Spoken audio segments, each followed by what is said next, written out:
y'all love animals? I know I come from a family that loves animals, and you know, some people are either a dog person or a cat person. But I do come from a family that rescues a bunch of animals, and we just have a big heart, and we'll open our arms to any animal in need. And animals are a good friend to have because we can all relate to them, and animals in shelters, they really do need us. And the sad problem is that there's many stray animals out there. A lot of them need a home, but sometimes we just have to adopt an animal whenever we're ready.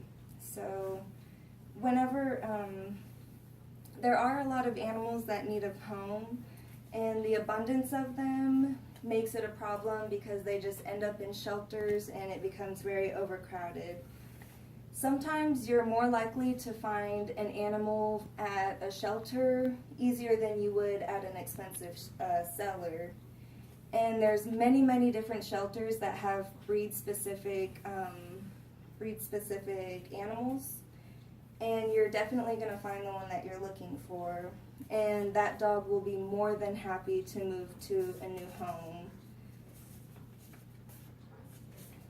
And just to recap, there's many shelters that you're going to be able to find a dog you're wanting to look for, and on the dog rescue documentary, there's many overcrowdedness in the rural areas, so you're going to be more likely to find one there.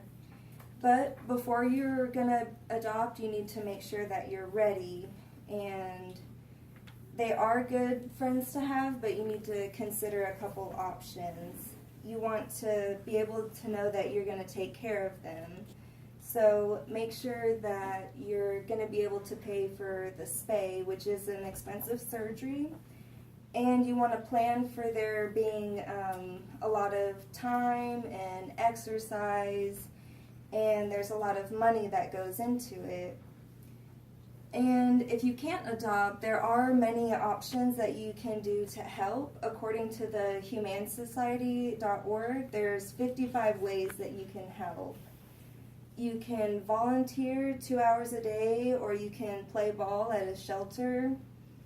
Or you can offer to be a temporary home for a dog and be there for about 2 weeks, and then they find a home.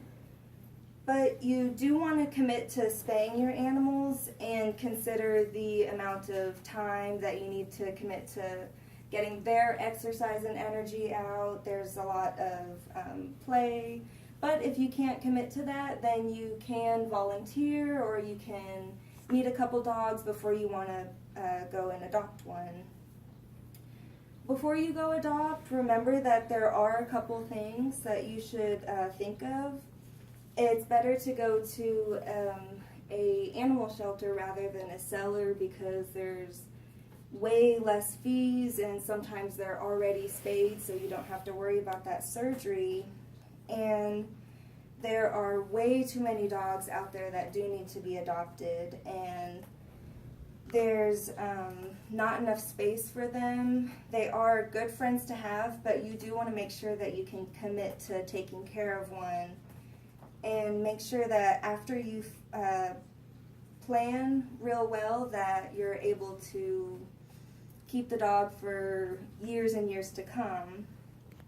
And one little thing about the animal shelters is sometimes they can have a bond room that you can bring the animals in and they can just come, and sometimes if you're a cat person, they have rooms where there's about 15 or 20 cats in there that just jump all around, and it's an allergy nightmare's worst dream.